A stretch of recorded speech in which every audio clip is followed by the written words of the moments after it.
in the atmosphere, moving in synergy, this electricity,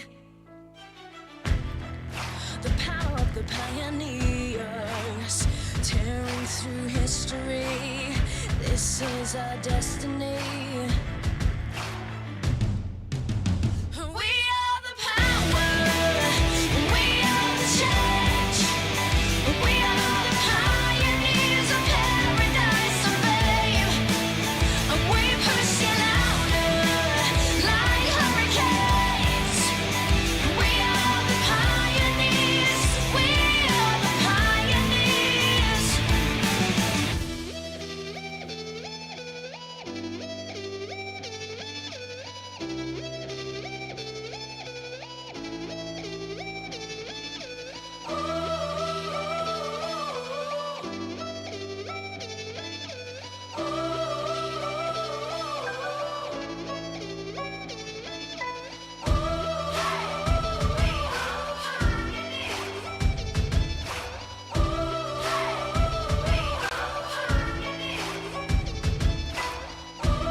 break up, don't speak for a couple of weeks. I'll be in his place till he calls and says he's sorry. This situation's on repeat, just like a scratch on a CD. It just gets deeper when you hit rewind. How many nights will you make this decision? Nights ending tears and it's blurring your vision. You know he don't love you, hurt you holding on to. Scream through the phone even though he won't listen. So I'm still at your place, trying to make it okay. He's miles away, I'm left hearing you say that you just need someone caring for you. When will you see me more than your rescue? I'm feeling kinda used, yeah, like a drug that you take when you're sick of crying all your tears away. Is that all I am? All I want is for you to be happy. You know this ain't healthy. Do I make you happy? How many nights will you make this decision? Nights ending tears and it's blurring your vision. You know he don't love you, what you holding on to. Scream through the phone even though he won't listen. So I'm still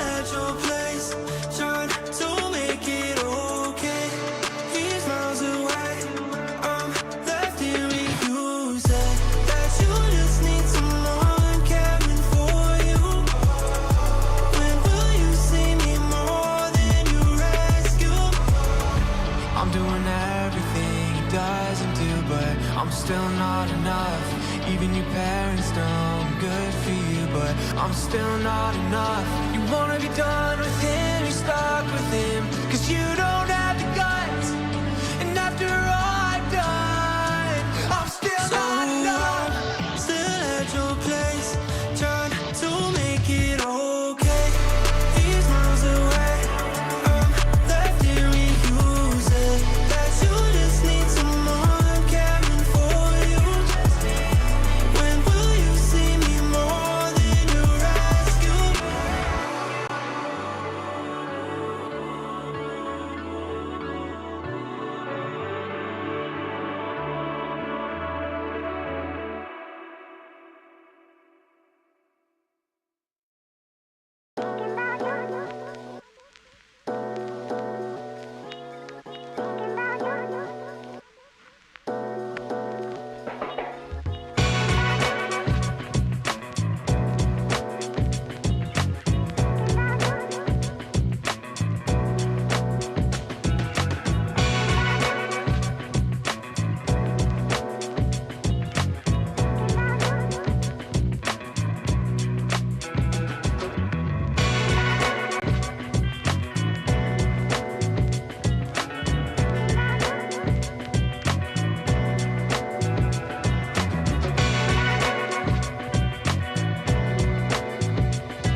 Hello, everybody. Welcome into the ESL National Championships. Of course, a Pro League qualifier here for Season 18. 2 spots up for grabs. It is going to be myself and Naokai to bring you all the action post-player break. We are indeed Counter-Strike back on your screens. We're back. So looking forward to this one, man. I actually really enjoyed my break off, to be honest. You know, usually it can feel a bit weird not casting for so long, but I did enjoy this one. But of course, I'm happy to be back on. What about you, my friend? Absolutely. Just getting rid of a bit of that rust, right? We're now back and ready. Counter-Strike action. I mean, I can't wait. And of course, we kind of come back into the season off the back of a break with what is, pretty high stakes, especially coming out of the Tier 2 circuit, right? This is a Pro League spot on the line. So as things go, especially for some of these teams who are a little bit more stuck within that Tier 2 circuit, this is a humongous opportunity. Not only do you have the opportunity to play within Tier 1, but you also get the opportunity to represent your nation at Tier 1. It's a massive opportunity.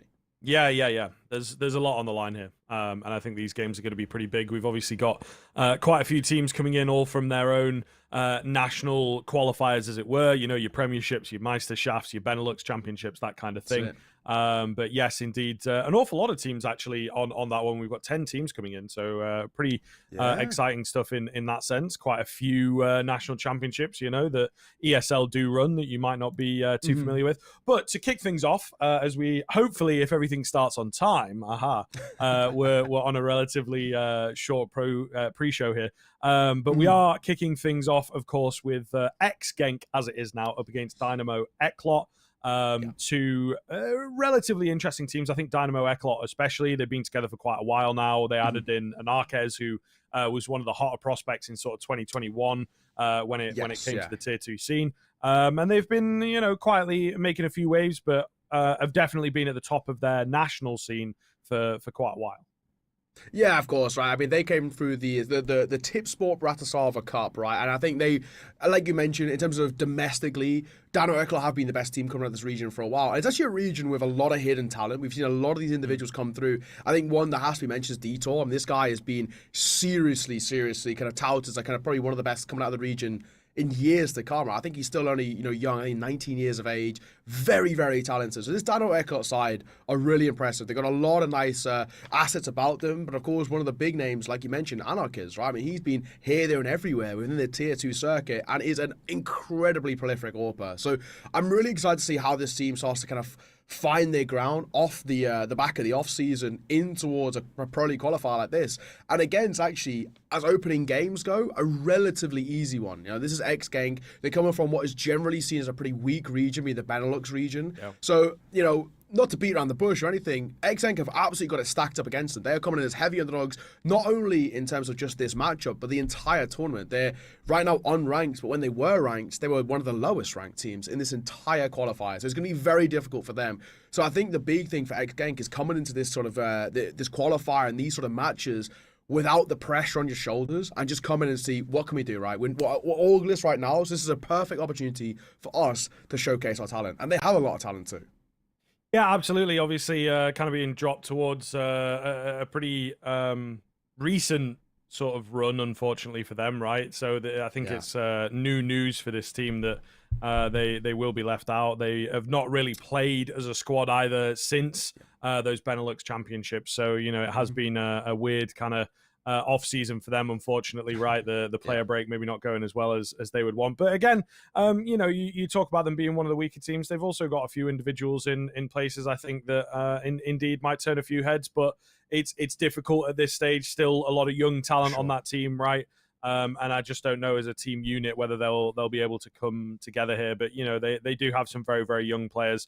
Ryu only 18 years of age. Askan also 20 years old as well. So I do feel like they have an awful lot of potential in the Genk side, or the ex-Genk side as it is.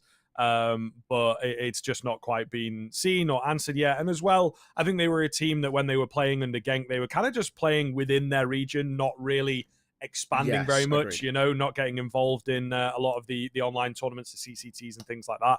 And I do feel that kind of has stunted them a little bit. Maybe some of that is behind the fact that, they were representing a football club and everything, and maybe the football club only really wanted them, to be very brand specific to the Benelux region or something like that. We're not quite sure, Yeah, absolutely. One thing we can talk about as well is one of the most important factors coming in towards the game, the veto. Right? I think it's going to be a very interesting topic, and we can talk through the match. It's going to be starting over on Overpass, and it's the pick of the ex-Genk boys, a map in which Dynamo Eclot also love to play. They've played it 9 times in the last 3 months. Granted, we've only had about a month off as a player break. Doesn't take in too much into the account there. Vertigo is going to be our second map picked by Dynamo Eclot. And if we need it, Ancient is on the docket for our decider. So as vetoes go, I'm pretty happy with this one. You know, we're not coming back into the season with Mirage Inferno to kickstart things. So I'm happy. I am happy. Yeah, absolutely. I feel like, you know, there will be an awful lot of that to come in future. But yeah, I'm looking forward to it, of course. I do believe, if I'm correct in hearing there, we're taking a break on this one before we get into game. I think we have a tech issue. Yes, I think there is a bit of a tech issue, unfortunately. Yeah. So we will be taking a break on this one, fellas. Sorry about that one, gamers. CS. But yes, we will be back soon. We will be back soon. Don't worry about it. It wouldn't be the first day of the first tournament back without some tech issues. But yeah, we'll be back in a few minutes, guys.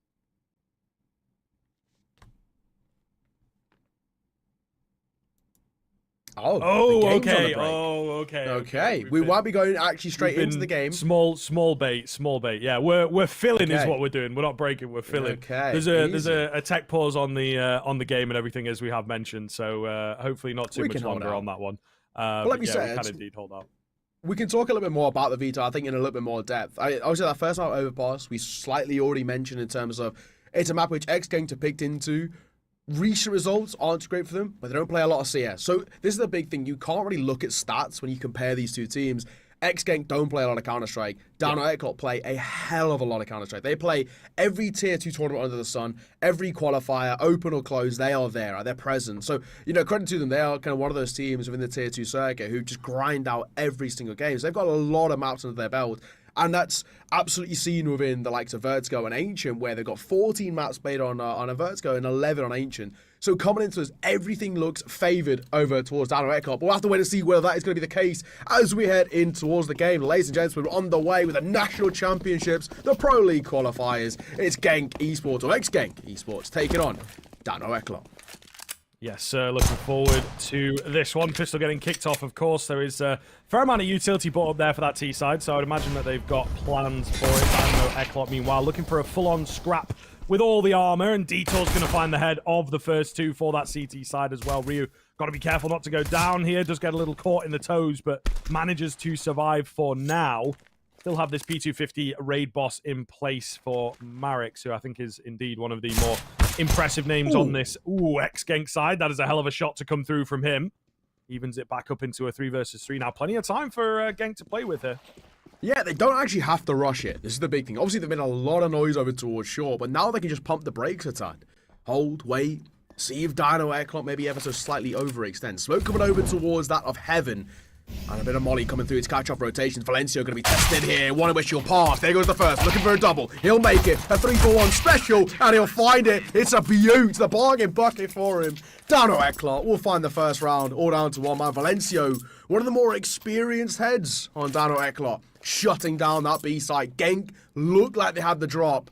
And they were met with a brick wall. Yeah, just composure kept, wasn't it? Really, really solidly done there. And this is kind of what we were talking about. Sure, it's a bit of an individual play, but you can already, in the very early stages, just see Genk not quite there on the trading, not quite there on the spacing, right? Especially close range like that. You feel like the Glock should be coming out on top of a fight like that, right? Against the USBs. At close range. Yeah, it really, really is a weird one to see go down, but that is the nature of the pistol round sometimes, and I think they'll be a bit frustrated with themselves, and already Dynamo Eclot are looking to hammer it home. Hyper aggression coming in. Valencio for another triple kill, this time at the start of the round rather than the end.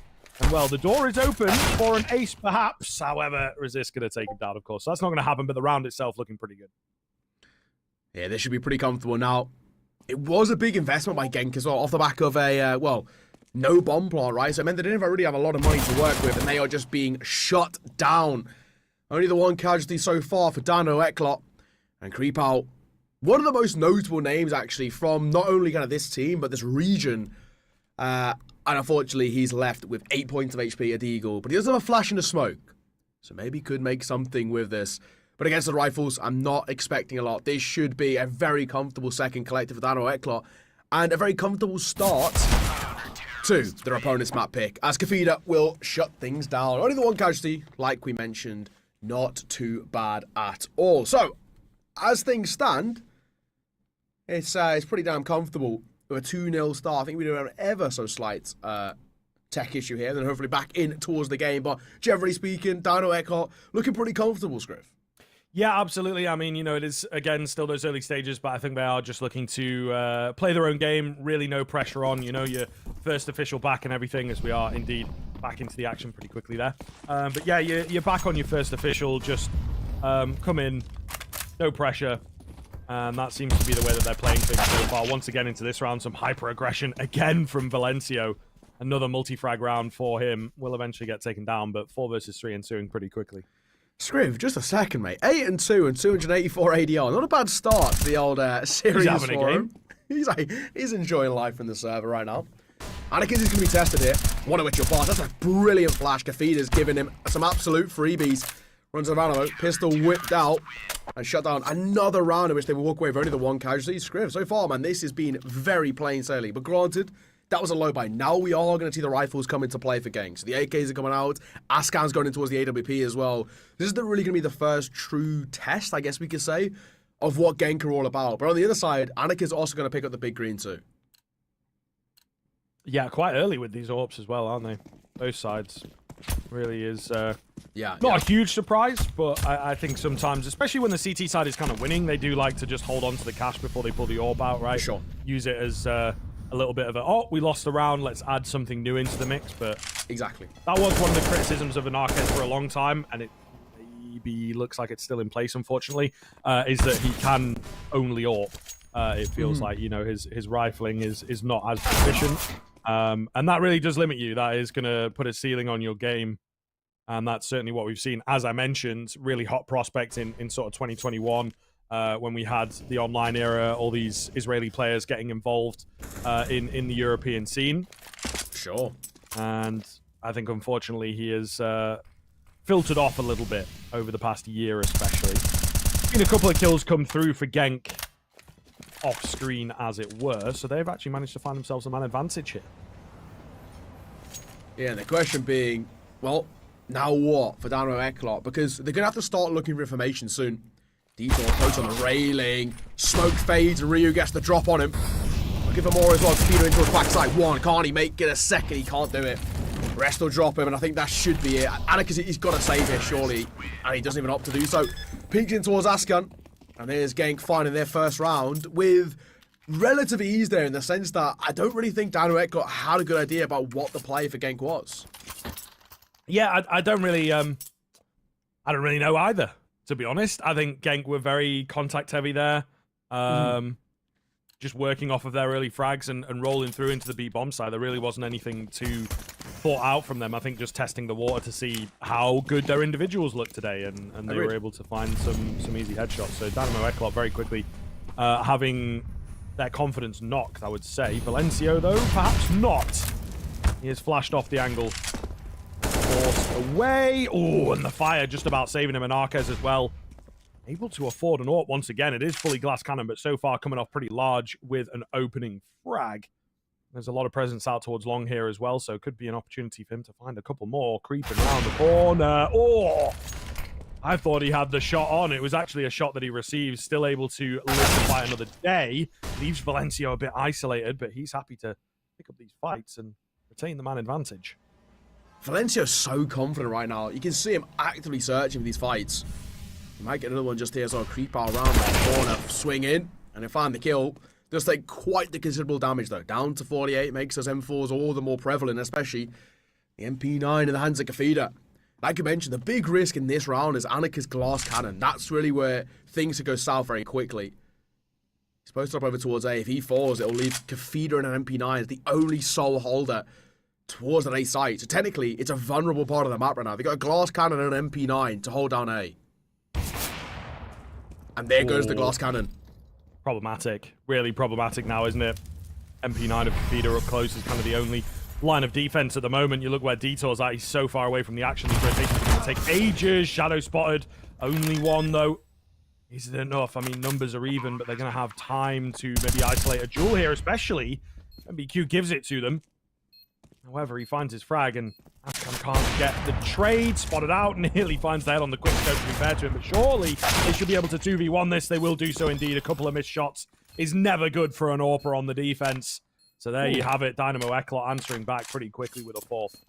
Yeah, you hate to say it, that was chaotic as a post plant goes. They were all over the place. I think the problem for Genk, you kind of look at it, and the second the bomb goes down, they don't know what to do. And I think this is maybe where we look at this game and we look at this kind of matchup as individuals, where synergy and experience for Dynamo Eclot in comparison to maybe the lack of reps for Genk really shows off. For a side like Dynamo Eclot, who play a lot of Counter-Strike together, once that bomb goes down, they innately know where to go in terms of a post one, how to set it up, how to play for themselves and play for time.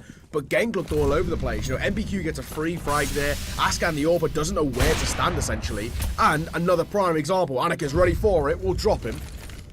And in doing so, Dynamo Eclot find the numbers advantage. This right now seems like a pretty weighted one-sided game. Genk just don't really seem to be in a rhythm right now.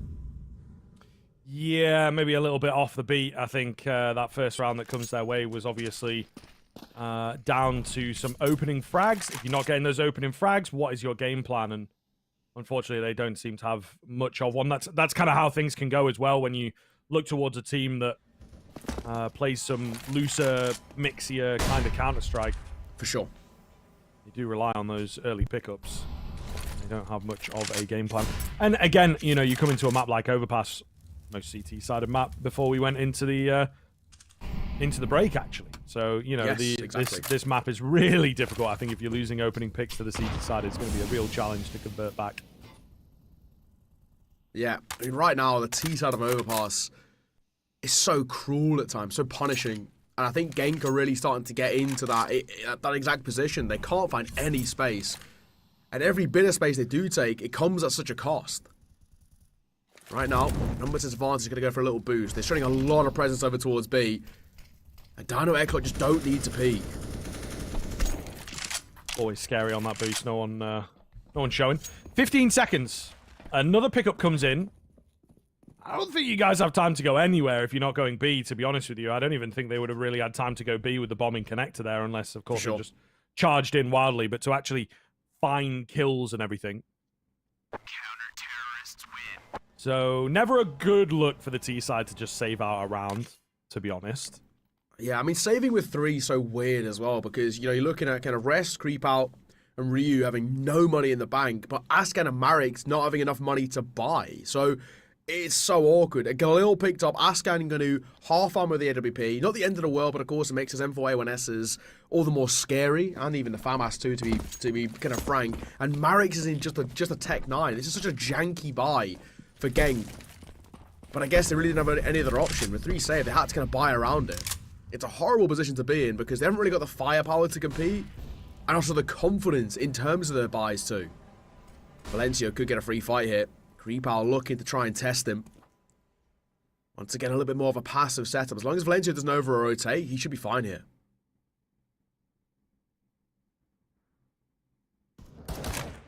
It's a pretty good spot to be in. Util going to come round the corner, start to give the game away a bit.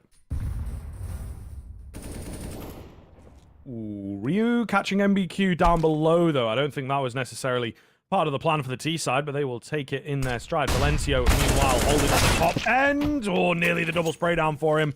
One of those bullets was awfully close. Not quite going to be the case, however.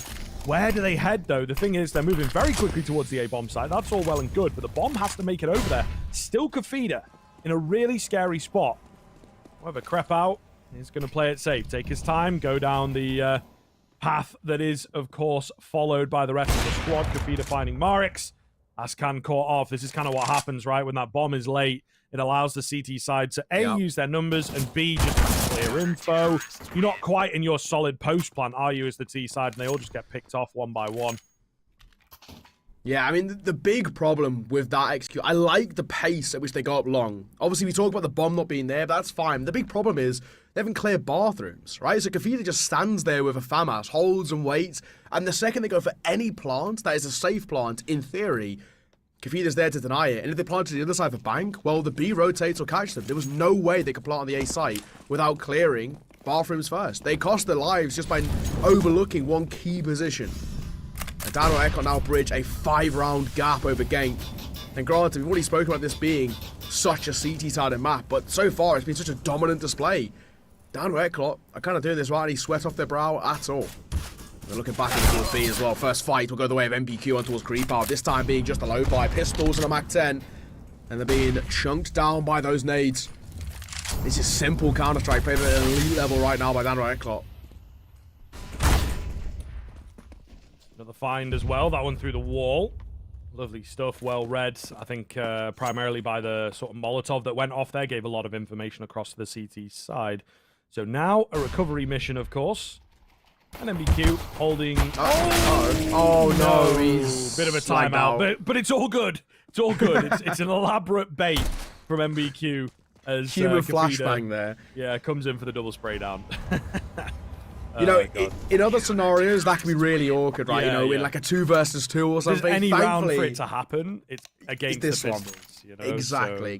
And numbers advantage pistol situation too, right? So it's like, it's the perfect scenario to be in. But it could have been relatively unfortunate. So we are going to see, as expected, a technical pause coming through from Dynamo Eclot. Of course, we have lost MBQ. Hopefully, we get him back in the server. What we can talk about what we've seen so far. And so far, it has just been a dominant display. I mean, Dynamo Eclot don't really look phased by anything Genk are throwing at them. You know, the whole kitchen sink's going here. Nothing sticking from Genk. This has been, as things go, a pretty poor T-side start on an extremely C-sided map. And it's worrying. I think it's great. Like right now, something has to change. Obviously, a tech pause here, and for Genk, a really important conversation needs to be had in this break, because at the moment they're in a really kind of strugglesome place. Nothing is working. They can't even get bomb plants. When was the last time we saw Genk get a bomb plant? It was like what, 6 rounds ago? Yeah. It's a really horrible position to be in because. Yeah, it's all well and good Lost Bonus building up, which was going to give them some economy to work with. The big thing is without bomb plants, they're never going to have any stability. Even if they lose these rounds, sometimes they won't be able to buy, and that's going to leave them in these really uncomfortable situations.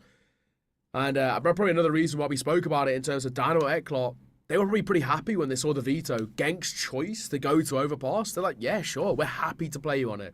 And right now, they look very happy in the server. And thankfully as well, MBQ is back in the server. I think he is, maybe? Who knows? Yeah, I think he's just about joining up. And I think the HUD will update. There isn't 2 reviews. Don't worry. There we go. We're all good. We're all good. MBQ's back in the server. And we should be unpaused in just a second. But yeah, like we're saying, right? I just don't really think Dynamo Eclot look phased right now. It's very solid Counter-Strike being played by them. And pretty lackluster from what we've seen so far in the T-side rounds of Genk. They need to start by getting actually towards the site. It seems like they're leaving it too long. And then they run out of time. Yeah, I mean, it's an Overpass classic at that point as well, isn't it, to be fair? But yeah, I do feel like there is a little unsurety, I think, coming through from Genk, really. And that's not what you want to see from your own map pick at the end of the day. So there are some worrying signs in the very early stages of Overpass here. Just have to find out whether that continues on for them, and Arquez has certainly found his route here. Valencio in the earlier rounds, and Arquez has been absolutely unstoppable in the past few. Krepau, though, going to find Kafida. It does cost him a lot of HP, but they'll be happy for a 4-on-4 now ensuing, and really trying to play things fast, trying to play things guessworky. Over towards this B bomb site. MBQ behind the pillar, trying to find the perfect timing for a multi-frag moment. Only one available for him, though. So down to Arquez and Valencio, our 2 strongest players so far on the Dynamo Eclot side. One's already been dealt with. It's just the AWPer. They do have cash, but he's going to be able to find this. Oh, he might be able to now that he's dropped the bomb. There's a minute, unfortunately, so he has to take a few more fights there. Yeah. Will go down, but for a second, you thought about it. It's not actually a bad round, all things of Genk. Maybe you can probably say from a few mistakes. I think that Valencio swing coming in towards short really sold the round. If he had just been a little bit more passive, I think they could have been fine. But I think he gets hasty. He's probably trying to deny the bomb going down. And in doing so, it cost him his life. And then overtly kind of his team the round. But it's not the end of the world, let's be honest. It's a 5-round gap still here. It's pretty plain sailing for Dynamo Eclot. And they've got so much cash on hand. No real issues in terms of the reinvestment. Anika's back in towards the AWP. And so far as well, Annika is comfortably winning this battle against Ascan. In the Orp v Orp duels, it's only been going one way. He looks so confident. Spam coming through, not finding the targets. Valencia will double, look for the triple, trade it out. But he's already done his job. Marek as well, spotted out, but he's making a double. Bomb needs to be re-collected, and then a re-decision needs to be made. Where do they go from here? We've spoken about it. Have this struggled about getting towards these sites. Marquez holding the line here. No one really giving him any action as yet, though. Love this boost. Could be big as well. Look at where Marix is at. He wants to head down the connector area. We're seeing Ryu come in from the backside as well. Get some utility down. Is it all a fake, though? It looks like he is indeed trying to sell a bit of a fake there. Marquez still holding in the bathrooms. He is alone, however, so really important that he finds a kill, and perhaps really important that he doesn't go down. But Bomb is moving downstairs now. They, again, Genk are playing with some guesswork, and I don't quite get it. They do have utility left. They're trying to go for like a double pump fake, maybe, but it really does leave Dynamo Eclot a lot of time to prepare for this one, as you can see with the boost up. At the back end of the site, that flash is absolutely perfect. Anarquez with a missed shot, but he's got the bomb pinned. He's got the bomb pinned with only 15 seconds left. They really can't get out of there. So I don't know what's going to happen now. Marix has to try and cross. Bomb gets dropped, and indeed, that is the round. Ryu, what can he do? He can't survive, that's for sure. Number 8 for Dynamo Eclot. I mean, that's another showing about Genk just not having the kind of any depth in terms of their strats there. They were completely lost. I mean, when you look at that as well in terms of what the idea is, I don't mind a double punk fake, right? When you've got Yuto on hand the way they did, it's not the end of the world. However, you actually have to make a decision, and they don't. They're looking towards A, they opt against it because they've got no real information. Who's playing bathrooms, anyone playing long, anything of that sort. They go back towards B, that's fine. But then they don't commit. The bomb is still in short water and doesn't actually want to go towards the site. It's a weird play from Genk, and again, just showing, I think, the lack of confidence in this team, and probably, with this team no longer being under an org. I don't know how much time they played together. They haven't played an official in 6 weeks. You get into the point of thinking how many reps they have under their belt over the last 6 weeks. How much have they played together? And it feels like it's kind of showing. Valencia's pushed forward here. Oh, he spots all of them and the bomb. 2. Can't quite make it a third. But already, so much information gained. So much damage done. Surely the round lock and key.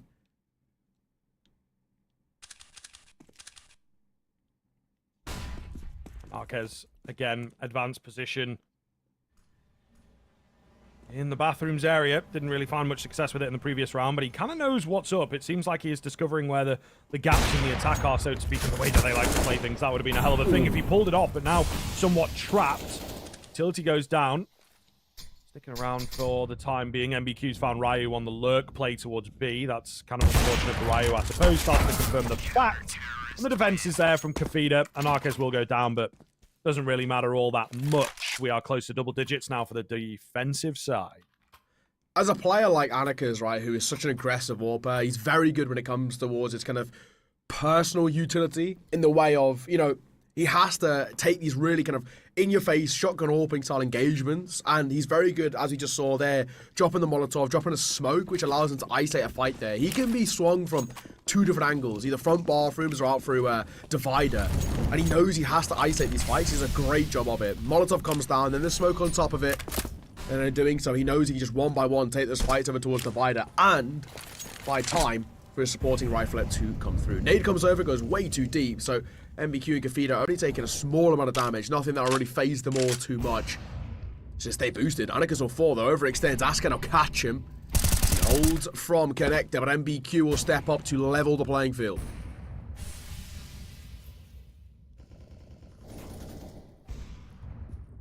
Ooh, nice shot from Askan here to bring them back into things. First time in a while that we've seen Genk really be able to fight back. Sending it towards B here. Detour. I mean, Molotov'd out, but the Molotov actually kind of fails. Forces him forwards all the same. It does its job, I suppose. And therefore leaves Valencia with everything to do. Down he will go. Genk still finding little dots of success in places, but we need them to hit some consistency here towards the tail end of the first half. Yeah, I mean, to be honest, I think that's the first round we've seen so far from Genk of the 3 they've won, which is actually kind of not Dynamo Eclot's mistakes, it's Genk's actual proficiency. That was actually a fairly decent round for them. They've committed is the big thing. We've seen this so far in a lot of the rounds that Genk have lost. It's come to them actually not fully committing towards a site, being kind of dipping the toes in, not jumping straight in. And, you know, finally they commit towards a B here. They decide we're going to go there early.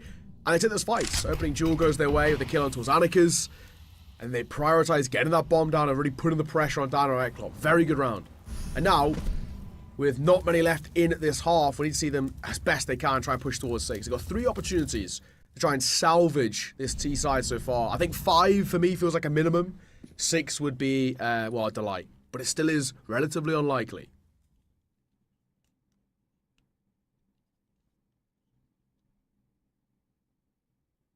Really quiet here in this round, I think. The ex-Genk boys realise the position that they're in. They realise how important this one is. String together. Still, not a lot of noise being made. Seemingly found success with the speedier rounds, to be honest with you.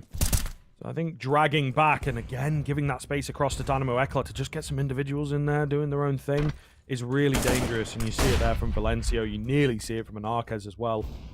They're going to try and go for the bathroom's control, but it is not looking good. 2 down so far. This is a really nice little double hold as well. Anika's, who's the long player, is happy to just, you know, dart back towards the site and actually just support that other bathrooms player. It's a really nice little double setup. One more on towards site as well. Kafida with the deagle. Right now, Genk, they've got no chance. Leg coming through. Ascan will be dropped by Valencio. It's simple. It's effective. It's so strong as well. He'll find one. He'll make it a double. Okay. Head on a swivel from rest. And this round is technically still on, but there's less than 10 seconds. They're nowhere near the site. And actually, Dynamo Eclot can just hold their horses. They can park up. Round 1 off the back of the clock once again. Rest salvages it with a double for himself, but it's, well, impactless kills.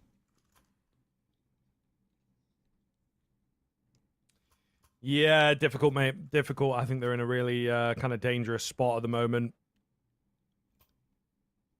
Not a massive fan of where things are at for the Genk side. And this is where it gets into, you know, the dangerous prospects at the end of the day. Absolutely.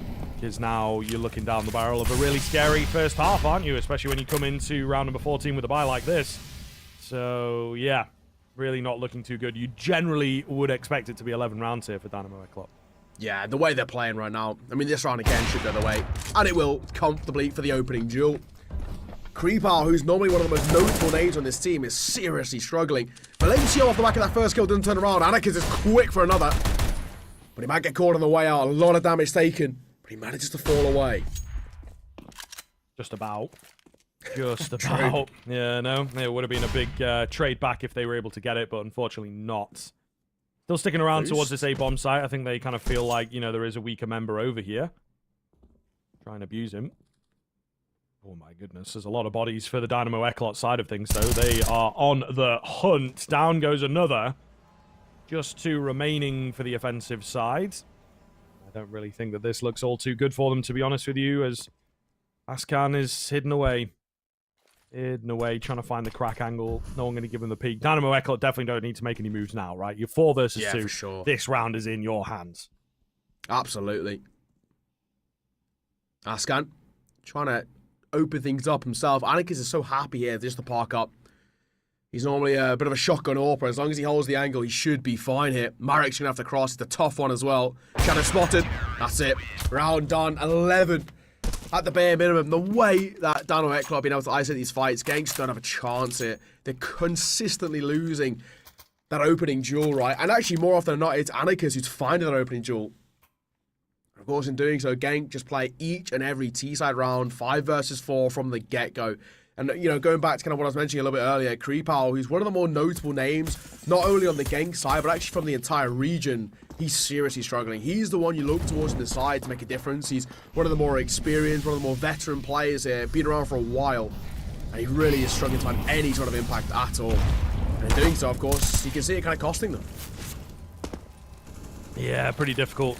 Pretty difficult to be on the receiving end of, I think, at this point in time, right? You want a decent game here, and you know we were coming through with Eclot being the favorites in this one, but this is really starting to get to that point where it's like, oh, okay, you know, very, very one-sided. Damn.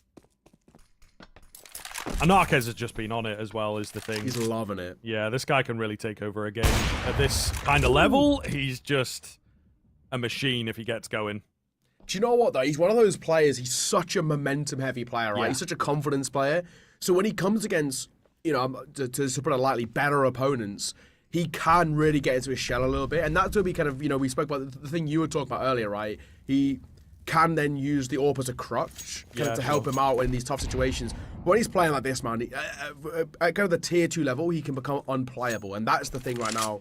Anarquez is so confident. He's not missing anything. And he's so happy to take fights. He will take over a game. That's exactly what we're seeing now. He is on fire. 17-6. Yeah. Here we go, though. Hitting towards the B-bomb side. 25 seconds remaining. Genk trying to, once again, pick up the pace, but there is only 3 of them available. Try and use those numbers as best they can before the rotations come in. Unfortunately, rotations are here. One of them's called Anarquez. He's going to get himself a 4K. He's going to hammer in 12-3 at the turn of the half. Should absolutely be enough for Dynamo Eclot, but we'll have to see how the second half goes just to make sure.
Hello, everybody. Welcome back in. We are here with the second half of Dynamo Eclot and ex-Genk, as it were. Now, it's been a pretty quick first half. I think it is safe to say 12-3. It might be a quick finish as well.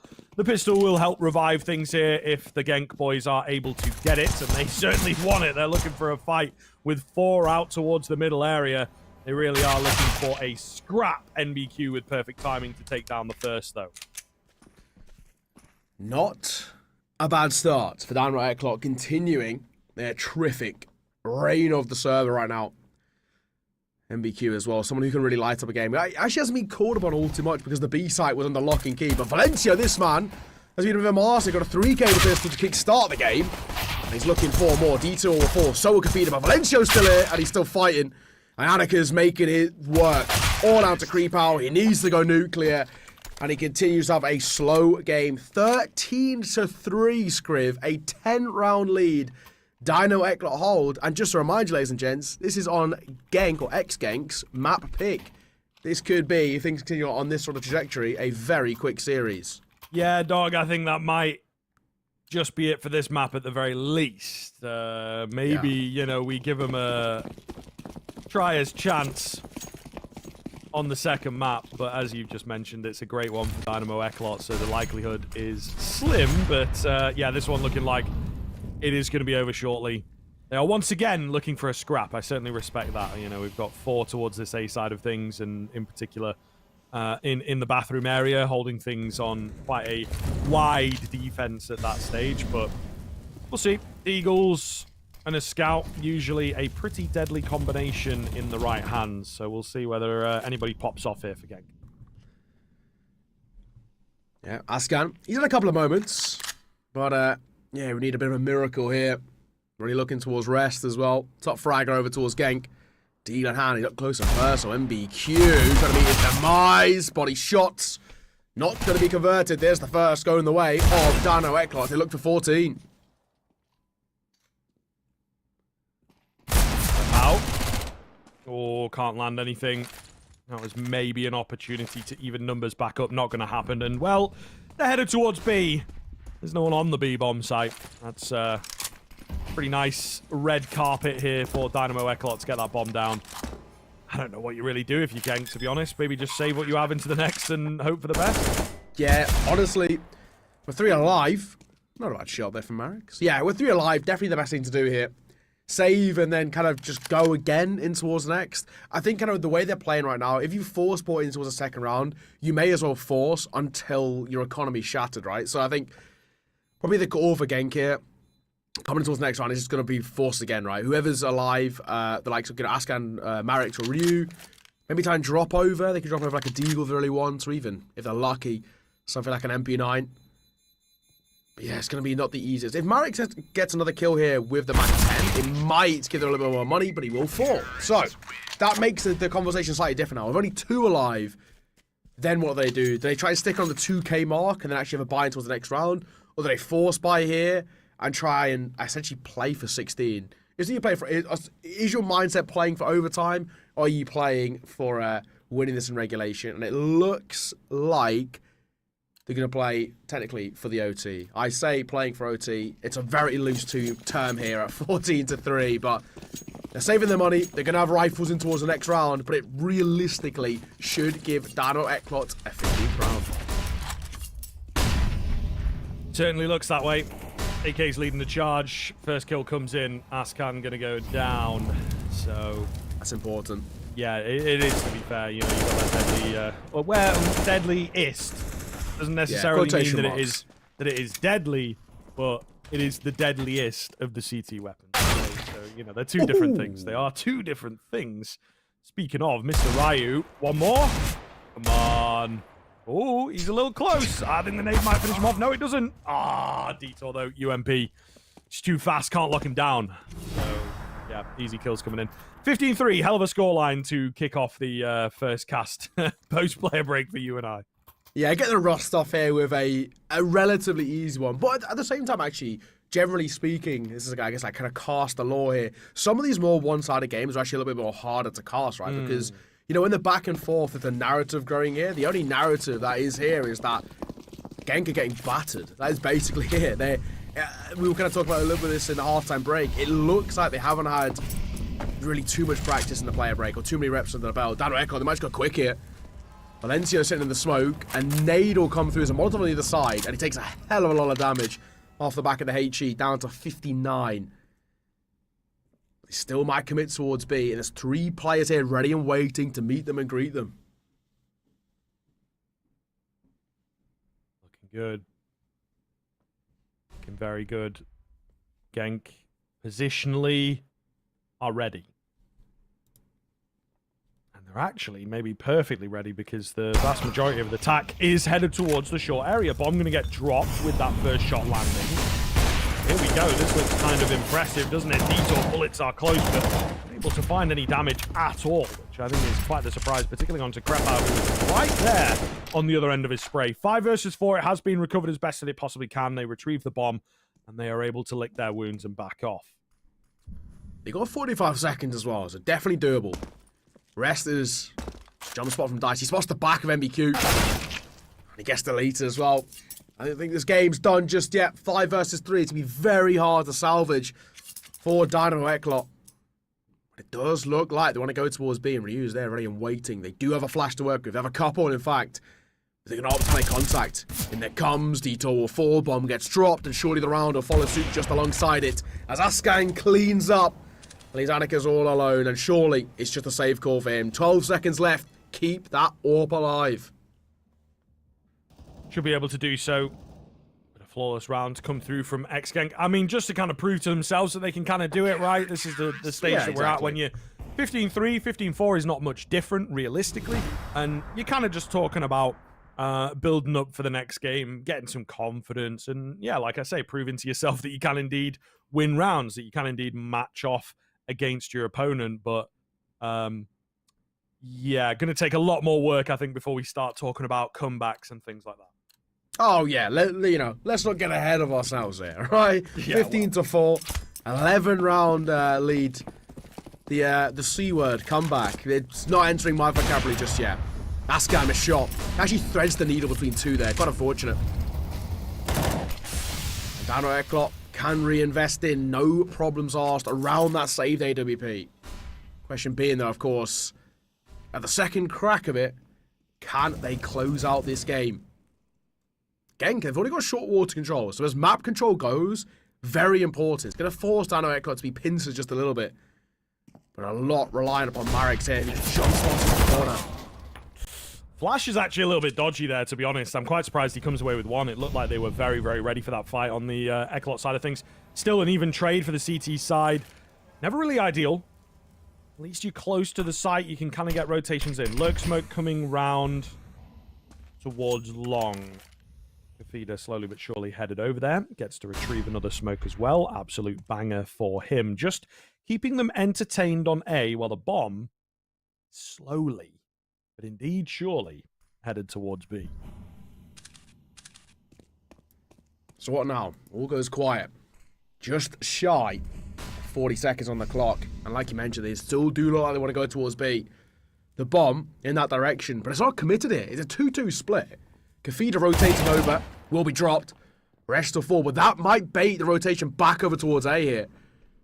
We'll see. Rest will make it a second, but now he hears the steps out towards B, so now they've got to rotate and call everybody back over. And Ryu, ready and waiting. Annika's once again last alive. And he can't even save. Or falls. So, actually, now the economy's shattered. And an opportunity for Genk to now try and set this one in a somewhat more comfortable start for them on the CT side. It gives them at least a little bit of confidence, a little bit of momentum. There won't be a buy here from Dynamo Eclot. So just see, well, what will be, at the very most, maybe Kafida picking up in towards, and maybe not get a pistol.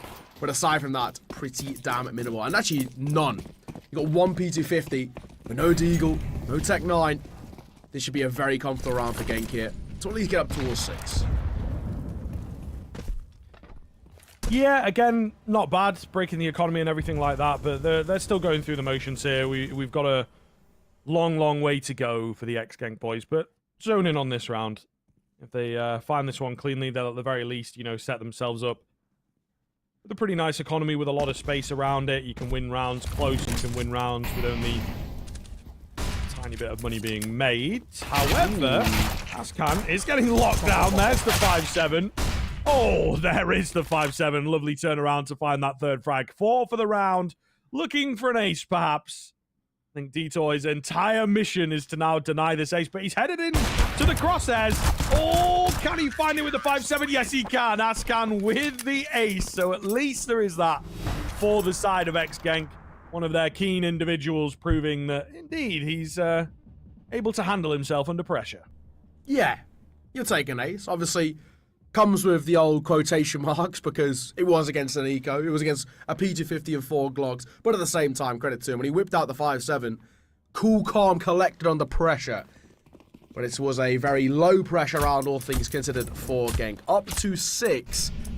Now, Dynamo Eclot back in towards a buy for them. Annika's back in towards the AWP. And AK's alongside him in support. And already Detour trying to make his presence known. We've spoken a lot about this youngster. Generally seen in the world as well, in terms of the tier 2 scene, one of the kind of the brightest up-and-comers with a lot of potential. That was a good time to see it, because that was actually a pretty quiet game. He's 8-8, and it's not like he's been playing bad. He actually just hasn't really been in the action. He's been playing rotate on the CT side and never really been called upon. And on T side, he hasn't really been given any of the fights. He's just kind of just been vibing.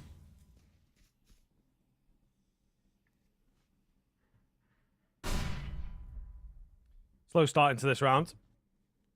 I think there is a bit of respect here coming in from Eclot that they're like, okay, all right, you know, they're shooting back on the CT side. Is often the case. T side, man, when, you know, you're playing that looser kind of style that we saw from the Genk, it can be really hard to get rolling, particularly again on overpass, particularly against an Anarchez that's on fire. But the CT end, there's a beautiful simplicity for the CT side. Just kind of listen to your in-game leader who'll be watching the mini-map. But on an individual level, you just need to hit your shots, really. There's nothing super advanced until you start getting into retakes, of course, which we've not really seen as yet, actually. Very true. For the most part, the second that bomb goes down, they're kind of respecting it. Defeater out here. MBQ on the first. Quick traded by Ascan on the other side. But actually, the Barrels player Ryu just not showing his head. He's already taken some damage. Downhill fall to the hands of Valencia, and this could be where things come to a conclusion. Bomb, gonna go down. 3 versus 3 post plant. Genk are just round the corner. The other side of this smoke. Valencio feels like the key player in this one, to be honest. Maybe as the smoke starts to go down, it'll be Kafida. Wins out on his fight. Arix with the trade. Is there anyone to deal with him? Yes, there is. And Arca's going to take him down. Now, where's the final player? They're not quite sure as yet, but the shot rings off. Ascan gives his position away. He's got his trusty 5-7 out, but a difficult one to save the game. Not going to happen. And Dynamo Eclot will take it 16-6. Goodness gracious me. What a showing coming in on their opponent's map pick as well. Really one-sided affair, to say the least. Very impressive out of the gate, I think. And again, as we kind of talked about a little bit, Genk, the X really coming up there. I think that some of the motivations and things like that coming into this national championship have perhaps been thrown by the wayside with some of the news that they've had in the player break. Yeah, I mean, let's be honest. This looks like an Genk side who maybe haven't had a lot of practice together over the player break. I think it's probably safe to say they didn't get too many reps in, because realistically, once the org fell through, because if we're right in saying Genk pulled out of CSGO entirely, right? And I think it's one of those things for them.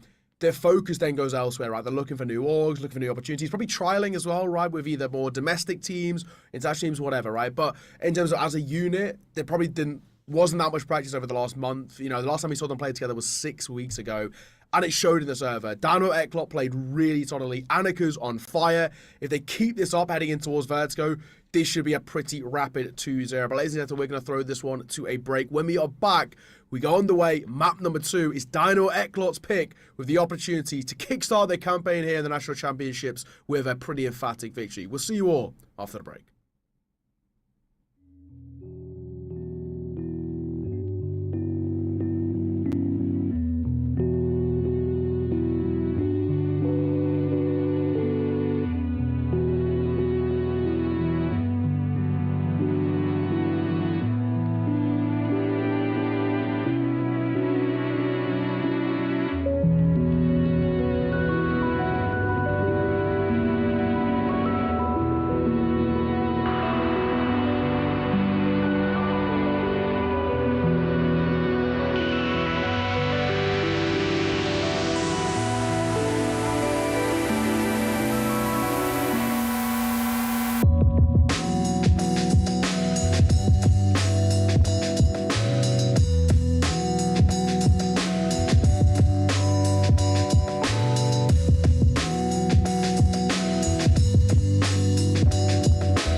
There's fire in the atmosphere, moving in synergy. This electricity,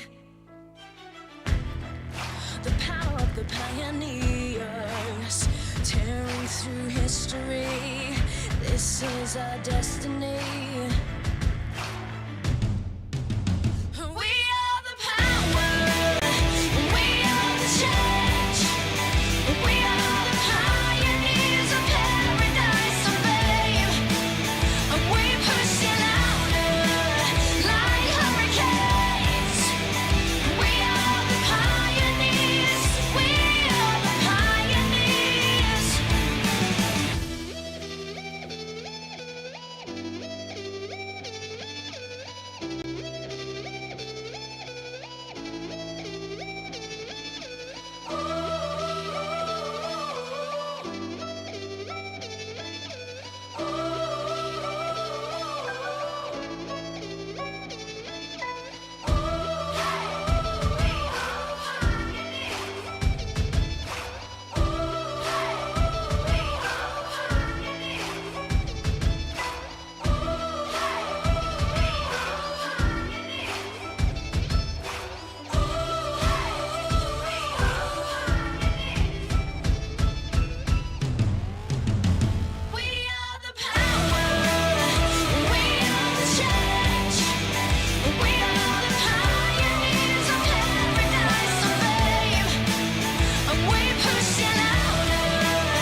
Hello, everybody. Welcome back into map number 2. Genk losing out on their own map pick in pretty decisive fashion. We are here to see whether things conclude on Vertigo, or whether we will have a bit more of a story to tell going into a possible third map. It is, of course, myself, Scrib, and Neokai through all the action here on the Dynamo Eclot home map. Yeah, let's not beat around the bush. That was a pretty damn one-sided opening map. Genk's map pick just not amounted to anything. It was pretty damn brutal. But credit down to Eclot, man. These guys played super well. They went 2 for 2 in pistols as well, looking to make it a third on the trot. Let's see. They slowly make their way over towards an A site. And they're just grouping here as well. They want to be taking fights to pack. I like this. Rep out. Ooh, going to take some damage through the smoke there. That's a bit unfortunate for him. He thought he had a good spot on the edge of the smoke, but not likely. So we have one of those unicorn rounds, I think is the first time I heard that. I think you called it. Yes, yeah. Where I got told. I don't know whether it's actually true, but I like it. I like it. All somewhere. 10 players left alive is indeed a very rare situation. I think that is the point of calling it a unicorn round. Well, Kafida has got other things to say. He finds a triple kill, and that round is written off very quickly indeed. Genk not able to mount any kind of a retake. Yeah, I mean, that was seriously easy by Dynamo Eclot. They dropped 1 molly, 1 smoke. They get the site completely for free. You know, Creepel barely even tests the water there. He's spamming through his smoke. So it's a kind of a half-assed commitment in terms of his A-site hold. And then in terms of the rotate, they're going in 1 by 1. So for individuals like Kafida, he's laughing all the way to the bank. 3 kills under his name, 1 for Valencia, and 1 for MBQ for them to very quickly shut down that Genk side. This is seriously simple for Dynamo Eclot, and they're into a pretty decent buy as well. Triple Mac 10, 2 Galils, may I say. Those Mac 10s is a prime opportunity. Armorless pistols is what they face off against. They could make a hell of a lot of money here as they look over towards B, but they won't be aware of the flank. No, they certainly do have to watch out for that, of course. And Arquez, trigger discipline could have been absolutely massive for him, but he'll call on the help of the rest of his team. Marix eventually takes him down. I thought that Arquez was going to survive all that, but he doesn't. Now Marix being chased. Yeah, he's trying to get out of here. Can't quite get on the ladder, and will be finished off. We've all been there. Those ladders, they can be a bit of a pest. We've all been there. You know, that was a throwaway round, right? It's a round we're not expecting anything. There's no investment by Genk, no armor, no util, using the USPs, not even remotely thinking about anything. They get away with 1 casualty, and they get cleaned up pretty damn easy. This is the round that really matters. Genk in towards a full buy. We've got a quad M4, one of them being the M4A4, in hand to creep out the A1Ss along with the rest in towards a FAMAS, kind of bringing up the bulk of the utility. Already a great flash from Anarchis as well to give MBQ the opener with the Mac 10 with ease, looking to make it a second, and Anarchis makes this look easy. Double entry against the first full buy for Genk. Not looking good, Scriv. No, this is not looking good at all, to be honest with you. Pace pickup. I think Dynamo Eclot are like no holds barred, nothing really worrying them coming into this second map, to be honest with you. The performance of that first one, right? Very, very confident, and they are laying down the law in the early stages. If they can fully convert this one, it would be a hell of a message to send. Ascan tries his best, but of course he goes in for the jump peak. He spots about 4 players there. Nearly losing his life. Instantly does well to get 1. And Arquez cutting off the flank, and Detour with a lurking play will find that third round. It's a brilliant round as well, on what we would traditionally call a bonus round, right? To Dynamo Eclot, they're coming in with the Mac 10s and the Galils they had in that prior round. And again, they make it look so simple. As T-sides go on Vertigo, this is a really confident start from Dynamo Eclot. And this is actually the thing that makes this Dynamo Eclot side so scary within the kind of the tier 2 capacity. They're not a side that are slow starting. They will give everything first round in. Come out the gates absolutely flying. And they're actually really kind of shell-shocking Genk now. And you can see it. These guys are stunned. Stunned into silence. Stunned into yet another low buy for them. A few upgraded pistols. Barely any armor collected too. As things go, this should be a pretty comfortable 4-0 start. Unless there's a bit of magic with the Eagles to come out here. Certainly potential for it, but indeed not expecting things to get too crazy at this early stage of the game. See, Krapal trying to time a nade. I don't know whether anyone will necessarily run into him at this stage, but He's got it. It could do a lot of damage if it's well placed. Oh, he's lining it up. Over it comes, and actually everyone was kind of stepped away a little bit to set up their util of their own. Valencia down to 45, and in comes the util now. Creep out, he's under a lot of pressure, and down he falls. Not good. Not good at all. Losing that first player. Looking pretty easy here, I would say. Ascan. Trying to find a frag, but just not going to happen, is it? You know, on these upgraded pistols. Resist is maybe the only one on the edge of this smoke that I could see coming away with a cheeky frag. Even then, there's already a player that's crossed as this smoke goes down. He should be an easy pickup, he says. So, oh, little awkward here on the fight. We need to be careful. There's a couple bodies around for that CT side, but there you go. 5-7 comes in. Okay. We got a couple of kills. We maybe got a saved gun or two as well for the CT side. Not the worst result in the world. Yeah, you know, as low buys go, really not too bad. Very cool animation, I gotta say that. I like that one. Good stuff, production. I'll give you the shout out. Yeah, you can take a silver lining there, but it's a silver lining in a pretty damn dark sky, right? All things considered, it's one rifle saved over in a round which it doesn't really matter about saving anything because they're going to have a full buy anyway. I guess for someone like Rest, it's nice for him to have a little bit more extra cash in the pockets. Get all the trimmings alongside the M4A1S, including the util. Well, you can see rounds on the board now. 4-0 start for Dynamo Eclot. It's starting exactly the same way that Overpass did. Ascan goes quick with the orb. Gets close. No cigar, doesn't find the opening kill. Just a bit of information.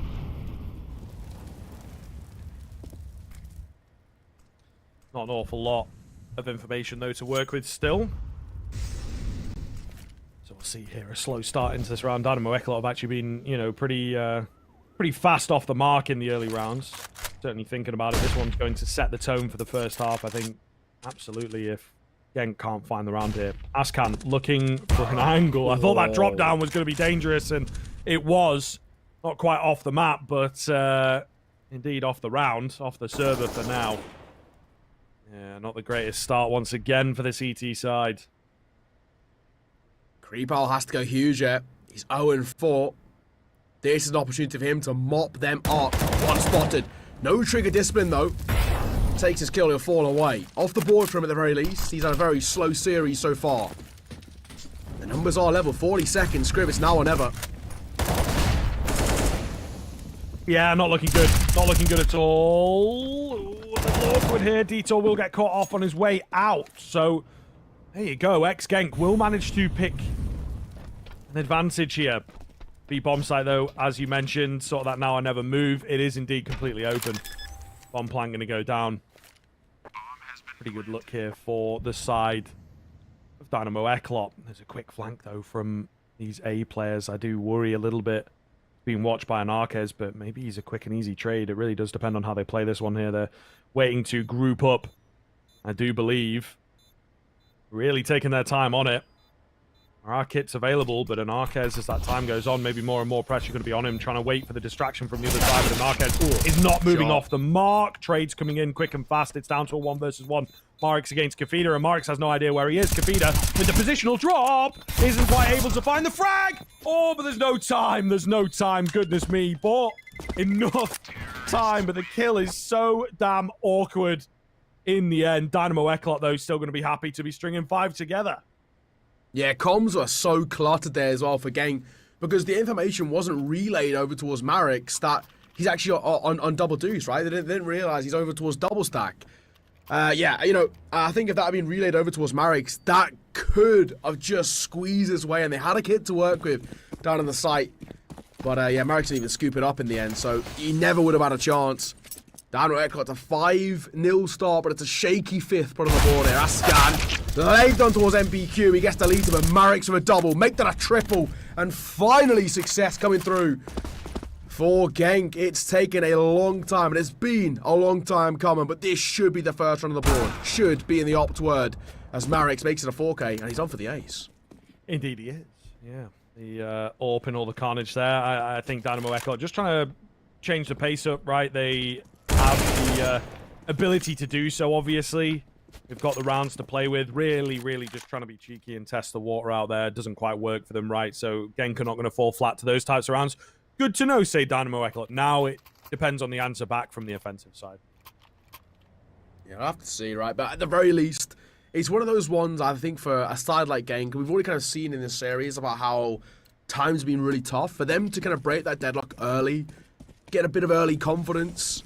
It took a while for them to look even remotely competent over towards Overpass. So it's good to see them get that out of the way. Get the nerves of what is their opponent's map pick kind of shaken off, let's say. Valencia will take some nade damage down to 61. All things considered are much slower around here. And Eclot actually is playing contact over towards B, and they're being given this for free. This is nuts. Marix is here, but he's too far away to deny them the site.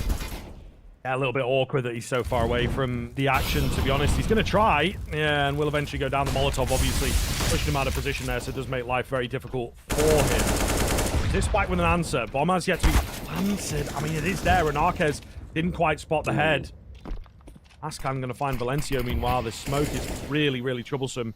Allowing the CTs to just work around it, work around the edges of that smoke and be really, really pesky. They put one down of their own, though, to keep them at bay from the generator area. This bomb getting pretty far ticked. Nate does some decent damage there, to be fair, considering they have the man advantage. Flash is super clean, leaving it all down to an Arquez. Can't find the kill on the first. Down he will fall, and Genk have pulled off a pretty successful retake there. Yeah, all things considered, that's actually a pretty decent retake from Genk. Good utility coming through. And essentially what it comes down to is a couple of missed shots by Dynamo Eclot, but isolated fights by Genk. They're taking one-on-ones there, and they essentially just hit their shots. I think Dynamo Eclot, that one flash, even though it was a little bit too deep, it just made them a little bit nervy.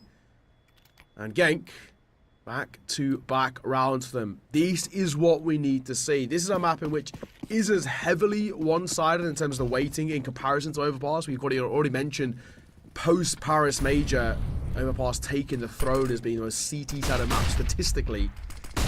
And Vertigo Liberal will even love this from Rex. A lot of early information. He doesn't spot the player towards the right-hand side. Or maybe he did as he delays. And then it's a lot of damage on towards Detour, down to 43.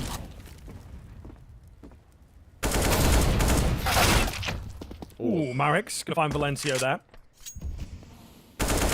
Onto Genk, holding the line pretty cleanly. Another kill comes through for them. Feel like it should be all said and done with kills like that coming in. Kafida instantly traded as well, and Arquez can't get anything done on the recovered AK. So gap really closing quickly here, you have to say. Ex-Genk, they will manage to find it. The economy's a bit weird, to say the least, for the side of Dynamo Eclot. They're going to go for a buy, but you've got Valencio and Detour with not enough money to fully buy, so it is kind of strange. A glass cannon Krieg? Do my eyes deceive me? What is going on there? What's happened there, man? I mean, I guess Valencia is going to use it like a sniper, just try and go for the one-tap headshots. It's really weird. They go for the run boost, fail it first time, give it a second crack, boys, go on. No, Kavita, out of there. Wants nothing to do with it. And actually, at that point, it would have been too late as well. You can already see space and information gained here by Genk over towards stairs. So it's going to be a full stairs retake if they want to head that way. They're smoked out from ramp. Actually, for the likes of Dynamo Eclot, this is a pretty uncomfortable start to round number 9. They've got no information, no map control, and no real, I guess, comfortable path to take towards a site. In terms of Genk, this is one of the strongest starts towards the CTs we've seen so far in this series. Creepal playing up close and personal, and at range as well, Ascan on the AWP, waiting for first contact. Creepal can just swing off any sort of information. Good. Very good indeed. Ascan going in for the frag is a little interesting for me. Creepal, I thought he was going to find a frag from there, though. It's dealt with early, so that's a little problematic for ex-Genk, it has to be said. 5v4. Well, ideal. Genk know this. Getting aggressive. Looking for a return frag. Detour. Back end of him. Maybe spotted there, but I think Resist just so trained in on the aggressive angles. MBQ with the old Bogdans is going to get a frag on that AWP. Detour does get taken down. Rio has crept across, meanwhile, in towards the sandbag position. Really good spot here. I think it is going to get possibly overlooked. Kafida's on it. They're not really sold yet, and there he comes away with a double. Shot misses from the AWP. That costs him his life. Triple kill for Rio Valencio. Not a chance. And what a round-saving moment coming in for Ryu. Yeah, you know, in theory, that should have been a round one by Dynamo Eclot. But a missed shot and overlooking a pretty key position has cost them. And Genk now put themselves up 4 rounds in a row on the CT side. This is something they didn't manage to do the entirety of Overpass. Consistent rounds were not a thing at all for this Genk side. Slow starting, but they're alive, they're kicking. And now actually the pressure over on towards the Dynamo Eclot. For them, just pistols into us round number 10 for them. Theory, Genk should tie this game up. It should be 5-all on the scoreline, unless things go horribly wrong for Genk here and now. Possible, we'll see. Oh, no. There's the first Tech-9 kill. Let's see the overwhelm of the AWP as well. Maybe speaking it into reality here, but it looks like they might just be able to hold the line. Still back into a 2 versus 2. Picked up the bomb. Could get out of here pretty quickly, to be fair. They're actually going to try and stick around. Dink comes in. Krepow all runs out of ammo. The inopportune moment, and now Anarquez has got a decision to make. Where does he want to go? It looks like he will indeed try and take the fight to the A-bomb site. Krepow too smart for it. Finds a peek round the corner. Takes him out. Goodness gracious me, though. That is awfully close. Yeah, even though as things go, for a low buy, it's not bad. Not bad at all. 4 to 5 kills found for Dynamo Eclot on what is just a pistol buy with very limited utility. They will take that all the way to the bank. But as we mentioned, the score is tied all square. 5 apiece on their own map pick. Dynamo Eclot actually looking a little bit more uncomfortable in comparison to what we saw. But Anakas, what a start. Ascan, the AWPer of Genk, gets picked off. Here's the numbers advantage. And a tag actually threw on towards Rest, which potentially may have been heard by Detour. Yeah, definitely could have been. He turns his head. Could have been. Ooh, resist. Going to find Detour indeed. So back to an even situation here. Kafida, though, very quickly makes that not the case. Rio over on towards the B-bomb site, but, you know, they're not fully sending it right here on Dynamo Eclot. They've got room, they've got time to play with. It's case in point of, for the likes of Dynamo Eclot, where do they want to go? They've actually got a lot of kind of information, early side, you know, map control, in the sense that they could head towards B with the 2 players here. They very easily could go through mid towards A as well. It looks like B is going to be the committal play to Ryu. He's already stepped up with a multi-frag in round once. Needs to do it again. It's creep out for the first. Make that a second as well, alongside the support. And there's no support for Dynamo Eclot to trade out those 2 kills. This entire momentum has flipped. Numbers now favour Genk. This should be their round. We'll see. It's not a surefire thing just yet. Bomb is headed towards the more heavily defended bomb site, though, to be fair. 20 seconds as well, right? Really going to be a challenge here to get in to B. I feel like Krepow holding out towards this pesky headshot angle. And it is, it's just like, okay, just don't get to buy more and more time. Molotov goes down. Yeah, no, and stay alive as long as you possibly can. Rio will deny the bomb plant. There goes the round. Just for Narquez remaining, and even his survival is under question here. Down he will go, and I believe that is after time as well. Yep, $200 to his name. A lead coming in here for Genk. This is getting really, really interesting. Yeah, Genk are playing really nicely now. At least starting to kind of chain rounds again. That's 6 on the trot from Genk. Like you just mentioned as well. Anik is dying off. The time means he's got no money in those back pockets. And this is going to be, if I'm right in saying, and correct me if I'm wrong, Shriv, the first tack pause we've seen all series. So, and it's coming from the side of Dynamo Eclot. Genk didn't call a single tack pause in that dominant defeat on their map pick of Overpass. And now we see the first one called by Dynamo Eclot here. And understandably so as well. Money not in a great position in the sense that Anakas now has nothing to work with. But also Detour didn't really have enough to fully invest himself. So it looks like the plan is going to be half buying with loss bonus that they've got built up. But actually Genk should put up 7 here realistically before the true response. So we can see Genk put up actually a serviceable first half. And that itself was not expected off the way that they got battered on their own map pick of Overpass. Yeah, it's good to see they've been able to mentally reset. it's definitely, you know, why it's kind of a good thing to come into the next map. Try your best not to keep your heads in the previous map, right? And it's difficult. Their T side looked very, very messy on Overpass. Their CT side started to get some legs, but they just didn't really have the room. They didn't win the pistol round and everything. So, you know, I think the CTN for them is definitely respectable. It's a case of how far they can take it here. Ooh, okay. A couple of big kills coming through there for the Eclot side. This would be a hell of a round to pick up. Super unlikely one as well. Even getting the bomb plant there is a really good job. But now, of course, holding off against the return attack from the defensive side. They become the offensive side on the retake. Overshaw moving in. There is. Ooh, the 1-for-1 so far. Ascan's not got a lot of HP, and Detour will take him out. There you go. Eclot going to steal away a key round. Absolutely massive. Off the back of a half buy as well. There is where their fortunes can change for Dynamo Eclot. They needed just something to shift the momentum back in their favour. And finally, we are going to see Genk go into attack pause. They figured out that they also can call attack pauses, and they will finally call one. Will it make a difference? Who knows? Their money is not looking too pretty. Even when they've been winning rounds, they've been actually at such a cost that it actually left them in a little bit of a financially unstable position. This is exactly what we see here. Gonna be a bit of a weird and wacky one. Ascan in towards an AWP half armor. Ryu with M4.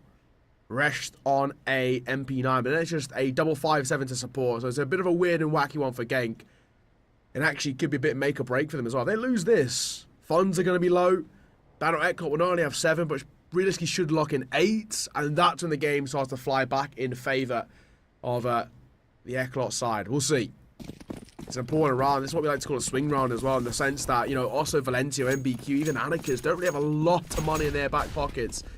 Things go south for Dynamo Eclot. They could be low on funds in the next. It's true. It's very, very true. We'll see. Gonna try and hold things off. Love it. As best they can. That's certainly one way to send a message in the early stages, and definitely what you needed in a round like this. Feeder will find Krepau though. Ascan has actually been caught through the top and left pretty damn low, so now the 4v4 doesn't look so hot. It was a nice opener. I don't know whether they will be able to hold on to that advantage that they found themselves. Yeah, Anarchist might get an opportunity here. They go up towards heaven. Oh, Ascan does not care. He spots the pixel gap. And actually, you'll flash out Valencia's 4. What are Dynamo Eclot doing? It's all over the place. They've had so many key opportunities, and they continue to fluff their lines. Thankfully, MBQ's gone deep out towards B, and actually managed to lock off rotations towards the site. So the bomb will be able to go down. Just about, man. I don't know whether they'll be able to hold with this one. MBQ is the all-important player. Massive first frag. Massive that he's able to get away from the M4 spray as well. Stay alive. Fight another day. Fully fledged 2 versus 2 here. MBQ sticking around aggressive. Meanwhile, Kafida far back, ready with a flash and ready to play that bomb in the later stages of this here retake. Tap onto the bomb. Flash comes in. Brilliant. It's absolutely perfect. Ascan with a quick find, though. No kit available, of course, for him. And Kafida going to go for the positional change up here.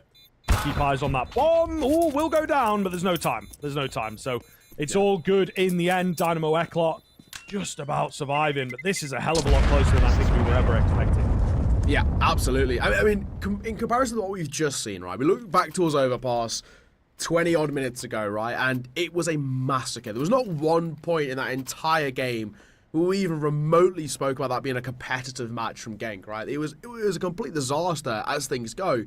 And Genk have completely mentally reset coming out in towards Vertigo. Their opponent's pick, and look like a much more fully fledged, kind of fleshed out roster. They've got a lot of strats under their belt, which seems to be working. They're actually winning a lot of these opening duels as well. Speaking of Ascan, might go aggro here. Oh, ping 4 and finds yet another opening kill. This time onto MBQ. That's a rifle dropped and a rifle scooped up. Not a bad little result. The tap's getting a bit awkward. Detour, though, has managed to find a gap here.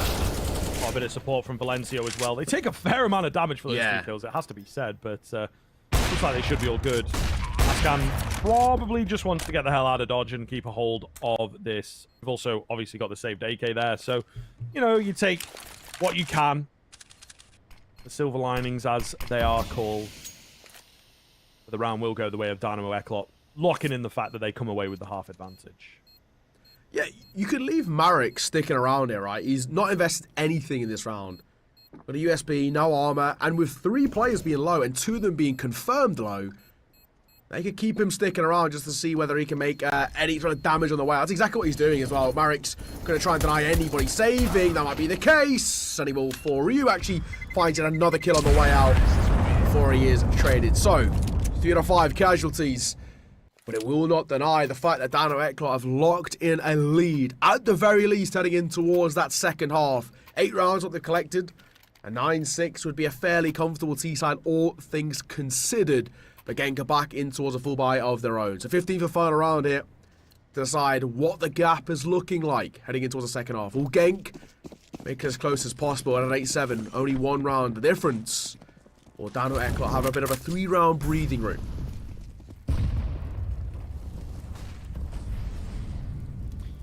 So, let's see. Pretty important round here, I think, all things considered. The 8-7 can really make those pistols sting a little less. Yeah. Into the second half, so it would be nice to bring it as close as damn it, but aggression early on here from Dynamo Eclot. A lot of space being taken, and a big nade there onto Ascan. Not a bad start for our T side. They've also got a lot of space on B, so the defense from Genk is pretty passive, maybe too passive. Oh, nice from Marek's for 1, but only.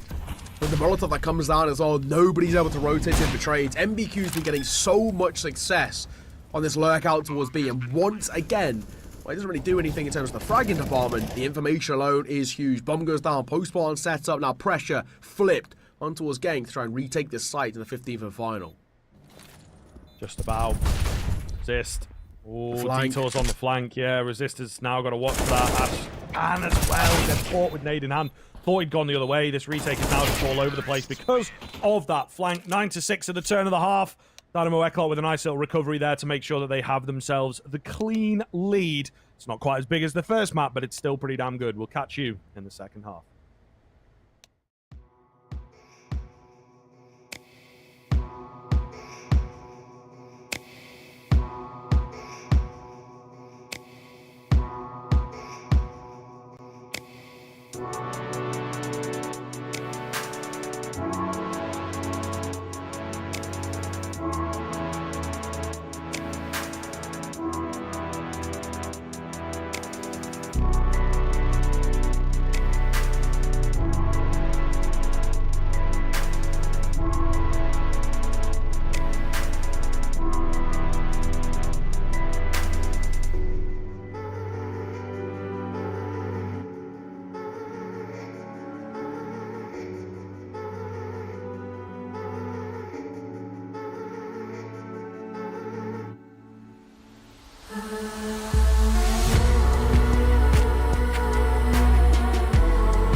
Hello, everybody. Welcome back in. We are here with the second half, of course. Getting well underway. Not quite as one-sided. That's what I ended with at the first half. Not quite as one-sided as that first map, but still relatively clean from Dynamo Eclot. There was a hiccup in the middle. They managed to come away with the lead, and now, of course, everything rides on this pistol, it feels like. Genk need to close that gap as fast as they possibly can.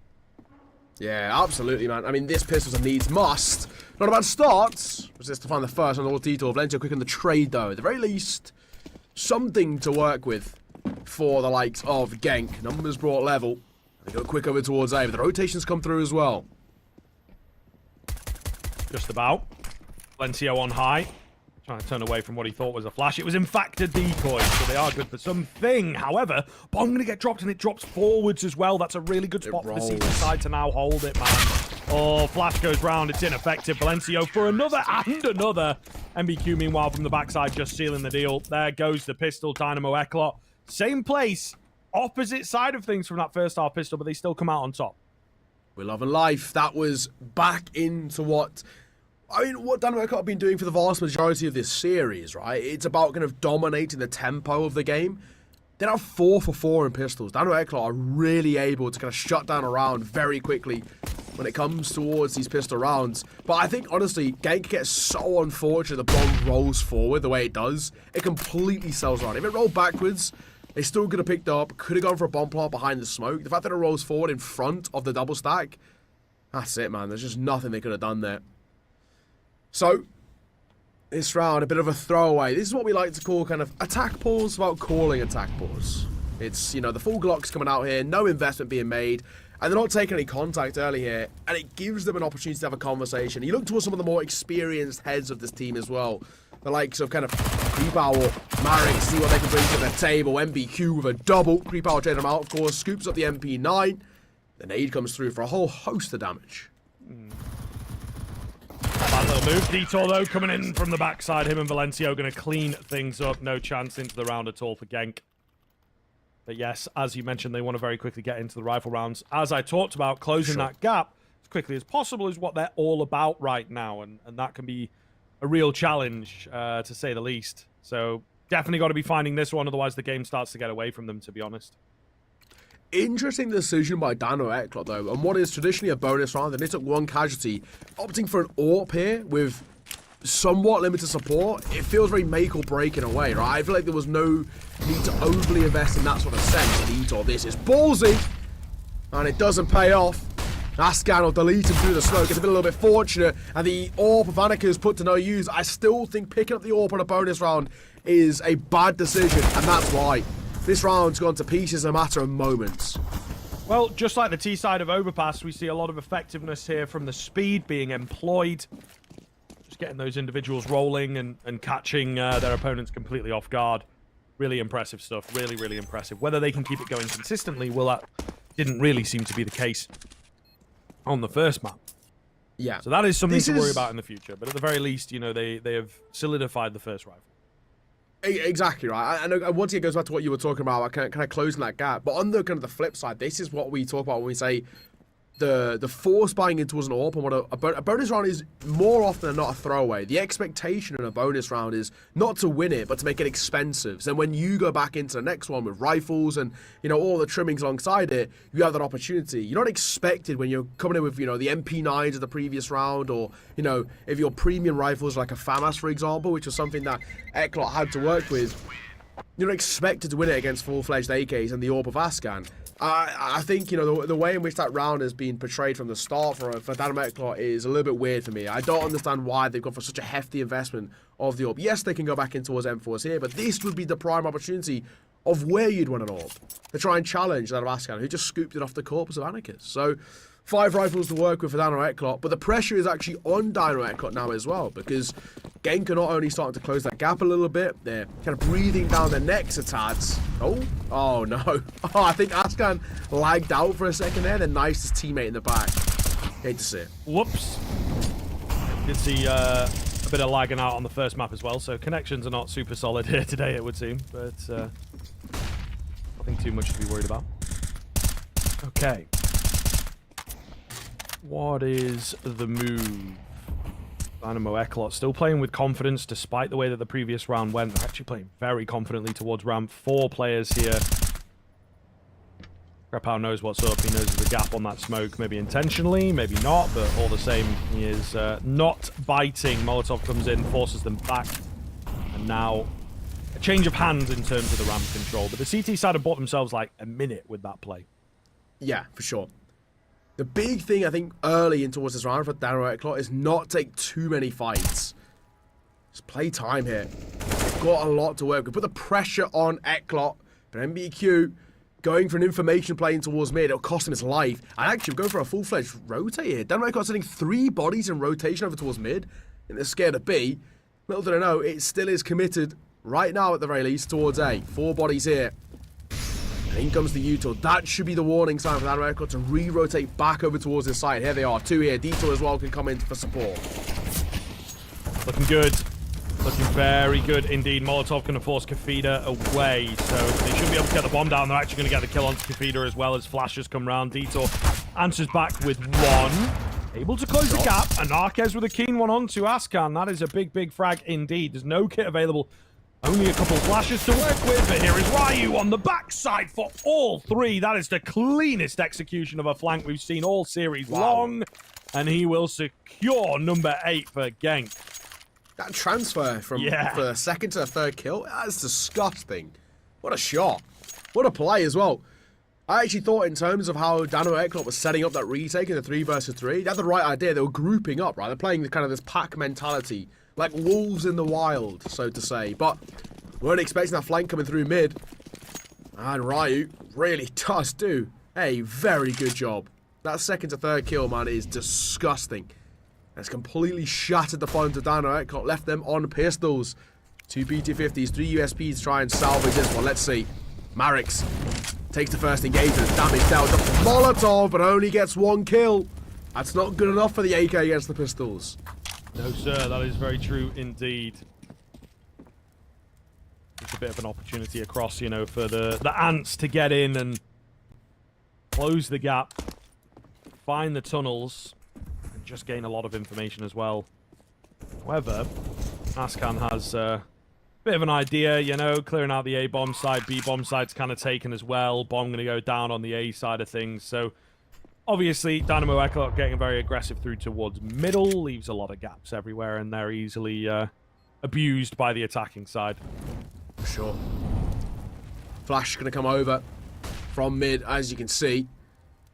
Does give Rest that opportunity to peek there, in a way for free. Obviously, the post plant, it's not going to make a difference. If they can make it expensive, it'd be lovely. The big thing is kind of just play, kind of protect the president with Valencia, that AK-47.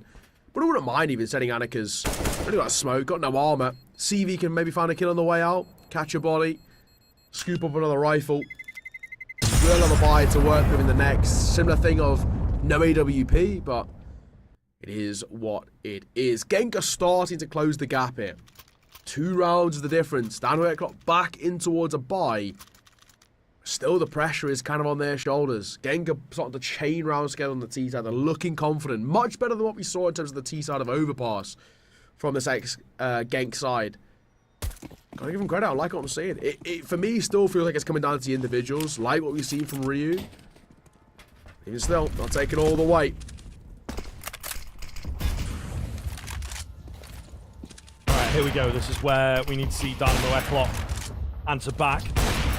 Otherwise, their lead really comes under serious threat. MBQ going to find Marix. There's a trade back onto Valencio. Kafida with a key frag on the edge of that smoke. He's been looking for those all game long, and he will eventually get away with them. Meanwhile, Ryu has pushed down middle, and Arquez knows what's up. Long and laboured spray down, but when you're shooting someone in the back, it's as easy as they come. Ascan, the only guy left to go. See what he can find, but he should be easy pickings. Yes, indeed. Kafida forces him to miss that shot. So the lead of 3 rounds, so they had at that first half, has just been kept throughout this half so far, making sure, you know, Genk don't get past those scary markers and don't close the gap. Yeah, absolutely. So, that was a real sigh of relief for Dynamo Eclot. They've struggled these last kind of 4 or 5 rounds when the rifles have come into play. It's looked a little shaky for the Dynamo Eclot side. Now they can have that confidence. They've kind of shaken off a little bit of the nerves. And I guess that pressure that we did speak about. I think it's hard to play the game once again. We've spoken about how the Dynamo Eclot side are really good when it comes towards map control and very good at kind of isolating these fights. And the prime example of it, Ascan takes a lot of damage to the Flames, down to 51. And Annika's inviting pressure in towards mid. He wants to take a freebie of a fight on that mid peak.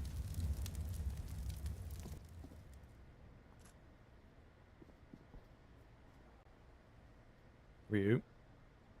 On the other side of this, and Arquez, yeah, getting a little lazy. Kind of wants to go around and find that frag, but he's not going to go so deep as to take the fight in towards middle. Minute left on the clock.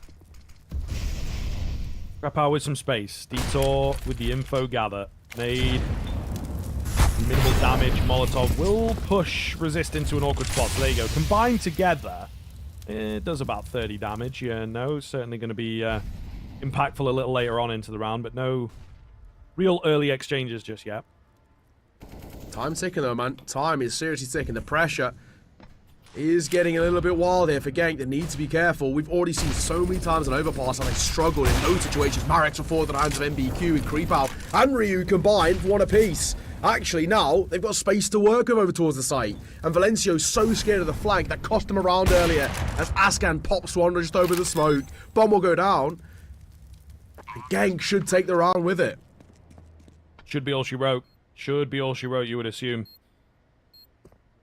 We'll see. Kafida's still close to the action. He's the only guy, but he's playing safe. He's playing passive. He's waiting for someone to push in towards him. Krapauer's trained on the angle as well. Ooh, might just have spotted him there. Ryu, meanwhile, catches Valencia on the backside. Nice find from Kafida. I thought he was going to go down there. He will get traded out, Sure. but all the same, you know, not too bad to come away with the kill. Still, Genk didn't look like their round, and they get it. So really impressed by that. Yeah, it looked like actually things were going to go a little bit south over towards the A side, but two opening kills going their way, and then Ascan finding a shot above the smoke as well. I think Annika's, it sounded like, as of course we viewed it from a different perspective, that he actually missed his shot. And because of it, Ascan punished him. 10 rounds, double digits for Genk. 4 better than what they did in the entirety of regulation of Overpass. So as things go, not a bad start at all. Smoke will come through over towards yellow top. Just deny any of those visuals for Kafida. Just thinking about playing around it. Opts against it. Etor hidden away. My guy. I think they know that he's over there. They know. Yeah. Oh, here we go. This could get interesting. Deagle up on the boost. Watched for, though. Resist spots sort of the bottom end of Kafida's head and takes him down pretty quickly. And now the chase attempt coming in here. Another one found. 5-7 and Deagle still in action. There you go. And Arquez chimes in. The only one left. Not going to happen for him. I mean, finding one's always nice. Little 4K there for Resist as well on the anti-eco. Dynamo Eclot then, that 3-round gap that I was talking about, has now suddenly become 1. This game a lot closer than we expected, right? We're sitting in kind of that 10-15 minute break in between the two maps, and with how one-sided Overpass was, it sort of felt like that was going to be the story and the narrative around this game so far, but it's not been the case. A couple of individuals really stepped up. The big one for me is Creepal. Once again, he had a really poor game over towards Overpass. You know, hate to beat a man while he's down, but he's played a lot better. He's been a lot more impactful. He's in that pack within with the Genk side and doing a really solid job. Ryu, who's been playing a lot of those flanking, lurking positions, is kind of sowing the seeds of doubt in towards Dynamo Eclot. And you can see it so often now. Whenever there's an A taker coming through, they're hard committing someone, usually Valencio, to just play as a mid player and hold and expect a rotation. And it's not always the case. It leaves the A site on demand and it gives Genk the opportunity to get out on towards site. This has been actually a well put together T side so far from the Genk side. I've got to give them the credit. Dynamo Eclot, they do look like they're in a little bit of trouble. Yeah, it's starting to get shaky now, isn't it? Really starting to get shaky. Genk, it feels like they have the control of the game at the moment. Agreed. Big shift in these past couple of rounds, but we'll see whether they hold on to it. You know, it is difficult to tell. And Arquez lines him up, it looked like. He will go down on that third repeat, maybe one too many. Very least gathers a lot of information. We'll see what the rest of the team can get done with it. Valencio hidden away. They are looking to move in from the bridge here. If smoke goes down, it's quite dodgy. Distraction on the front side is maybe what they're after. We'll see. Nice. Oh, the timings are off. The bomb goes down. Another frag for MBQ on that frontal defense, and now it is just Ascan. Damn. They were so close, but Dynamo Eclot still able to hold their lead. Bar, something incredible, but it's not going to happen. Just, yeah, can't shoot backwards, can he? That's unfortunate. It was, yeah, I mean, again, right, I like the idea for Genk. Mid-control comes through. They do okay in terms of getting the first space. Anakin should have hit the first shot. The fact that he doesn't actually was worrying. Goes in for seconds, finds his kill, goes in for thirds, and it costs him his life. I think once he's picked up that second kill, they know they've lost kind of mid-control. Anakin's got to fall away. Just play a little bit more of a passive CT hold and kind of allow them to get construction control. But he peeks in. Thankfully, doesn't cost the round or anything of the sort. So, 13-11. Once again, a 2-round lead built up here by Dynamo Eclot. Feeder playing around the smoke as well. Bow expecting it. It's a case of, boy, it's a question of who is going to spot who first. Anakin's will find rest. They're sitting like ships in the night in the smoke. They go past each other. But Kafida finds him. There's the opening double. And Genk now in a little bit of trouble.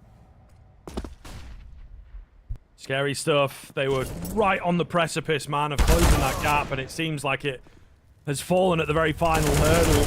They put the pressure on Dynamo Eclot, and well, Dynamo Eclot have looked damn good with that intensity picking up. Down goes Ascan, down goes the round. In comes 14, and the 2-0 looking more and more likely. One of these situations now as well where you're looking at this, and it was such a good opportunity for Genk to not only get in this game, but actually take a lead in this game. There was one round in which Dynamo Eclot, you know, they had a 1-round lead over the likes of Genk, but their economy was on such thin ice. If it had gone a different way, Genk would have run away with a bit of a lead and all the kind of wealth of success around them. It just shows by how these fine margins go the way of Dynamo Eclot. The experience this side have got under pressure, really paying off in dividends now. 14-11, they've got a 3-round buffer, and unfortunately, money is in a really awkward spot. Back-to-back pauses called it by Genk, leaving them with just one left in the back pocket if they need. But there's not a lot left in this game, honestly. You look at the funds and you look at the investment, what they're going to go for. They've got a Galil coming through. They've got an AK in the hands of Ryu. And in support, I mean, Ascan's already invested with dropping the AK. The question being for me, do they commit to a full buy? Are they going to... And I feel like if you're leaving Ascan on such low funds, you may as well force around it. It seems like that's the committee. Yeah, it is. Yeah, right. Dropping all over. The AK is coming round. I think they should support the upgraded pistols. If they're going to commit, they may as well go fully in. I don't really see the point in having two guys with rough economy and then the rest saving for later, if you get what I'm saying. So a lot of util picked up.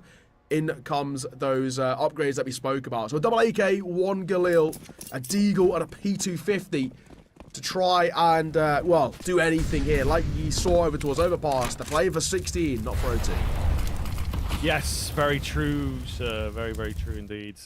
This is still a dodgy one to see, isn't it? MBQ has crept all the way down into a really difficult angle to deal with, but I think it's going to be completely unexpected. Here's that flash come in. He will get his head traded, though. How worth is it really? But a lot of ground, I suppose, Genk have got to regain after finding that early frag. Rest looking over towards Rafters. Doesn't spot anything. He is met with a HE down to 70. And all goes quiet. The brake's being pumped here. On the side, they're going to go for a boost over towards Wood. And actually, Valencia needs to be careful here. He might not expect this. Peek over the side. He's holding with the expectation of someone is going to peek him soon. Ascan, if he peeks his head up, he will die. One spotted, one drop, looks for a second. And Kafida thankfully trades. Just about. Kafida's been having a hell of a game, I have to say. Really, really solid sort of role player at the moment for the Dynamo Eclot side of things to just fill in those gaps. Nice pick up from an Arquez. Starting to hammer this one home, gets himself another. In comes the match point. And indeed, this is a pretty savage format, guys. You lose a game, you're out. So yeah, man. There is no survival for Genk. There is no future game. This is it. Single Elim is brutal, man. There's no second chances here. It's a 3-day tournament. Conference back in the day used to be kind of a 9-day tournament. So you had the opportunity. You had groups, you had the double elim, the whole rest. Not anymore, people. Single elim. It's consistency across the board is what matters most.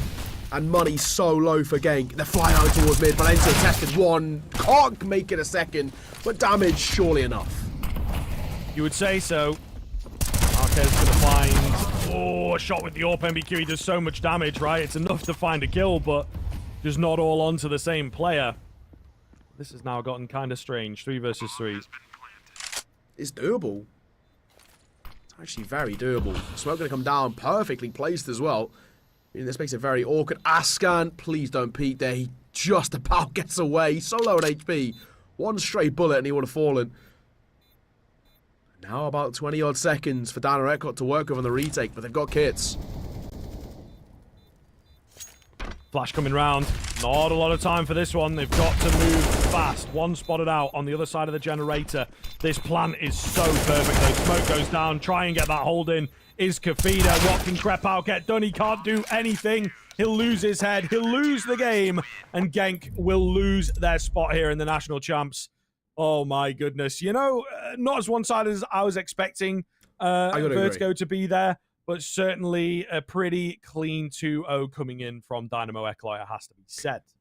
Yeah, you know, this is the result that it should have been and was kind of on paper, right? When we came into this game, we've already spoken about it. Genk are the underdogs in a pretty massive fashion in this entire tournament. That's a talking point. And credit to them, actually. Map number 1 was pretty damn brutal. We didn't see anything that we liked, really. But map 2, they came out fighting. We actually saw a competition there, and that game was a lot more even than, like we said, we expected, right? So credit to them. They were able to kind of mentally reset, find some form, but unfortunately, it wasn't enough to kind of snag away a map. It wasn't enough for them to push it towards a third. And in the end, we saw Dynamo Eclot show what they're all about, man. There's a lot to like. Dynamo Eclot, I wouldn't say by any means a favourite in this tournament, but you can't even maybe make conversation about them being a bit of a dark horse. Sure. They've got the talent. Yeah, I think, you know, when we look at where things are at, you've got your Into the Breach, although it's a new look Into the Breach, right? True. Bad News Eagles. Yeah. Eternal Fire. Yeah, I'd say like Eternal Fire, Saw, Eclot all battling for that third spot, maybe. Saw got to the Game as a grand finals, right, against 9. Even that in an open qualifier, I think that is testament to actually their consistency as well. So I think they're another side you're going to have to keep an eye on, generally speaking. What we're trying to say is, this tournament is stacked, right? That's the best way we can put it. It's stacked. We've got a lot of good games, a lot of good teams. And of course, we've got 4 more games over the next 2 days as well. We have 1 best of 3 today. We've got 2 best of 3s tomorrow and 2 best of 3s on Sunday as well to decide who is going to be our representative from for going towards Pro League. It's exciting times is the way we're going to put it. Hey, that's what we like. That's what we like. You know what I mean? The Counter-Strike's not been on for a while, and now we get back into it, and we've got loads of games coming up. But, of course, that is going to do us for today. As said, just the 1 game for today. We start a little bit earlier tomorrow, I believe 3 o'clock Central European time. So make sure that you are here for that. Really going to be an absolute banger tomorrow, I think, and then into Sunday as well when we get into those big games. Getting off, signing off on those couple teams that are going to make it to Pro League. So you don't want to be missing the action. You now know what's going on, right? You can make sure that you are here for all those games. But we have to bid you adieu for today. Thank you very much for watching. From myself, Neo, and of course the production behind the scenes, it has been an absolute pleasure. We will catch you tomorrow, 3 o'clock Central European. See you there.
fire in the atmosphere, moving in synergy, this electricity.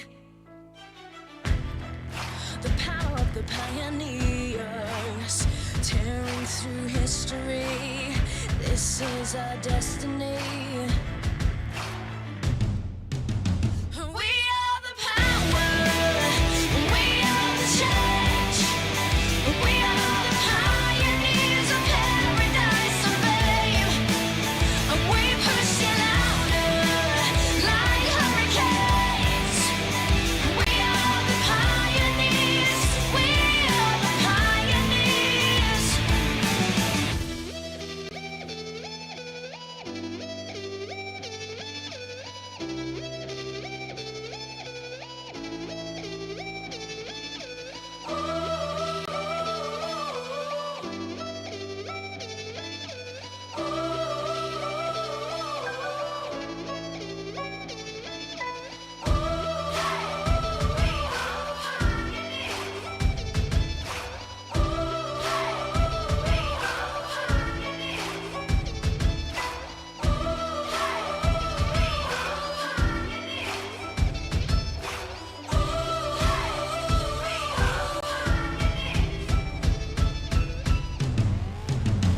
We are the power, we are the change, we are the pioneers of paradise and fame, and we push it louder like hurricanes. We are the pioneers, we are the pioneers, we are the power, we are the change, we are the pioneers of paradise and fame. We push it louder like hurricanes. We are the pioneers, we are the pioneers.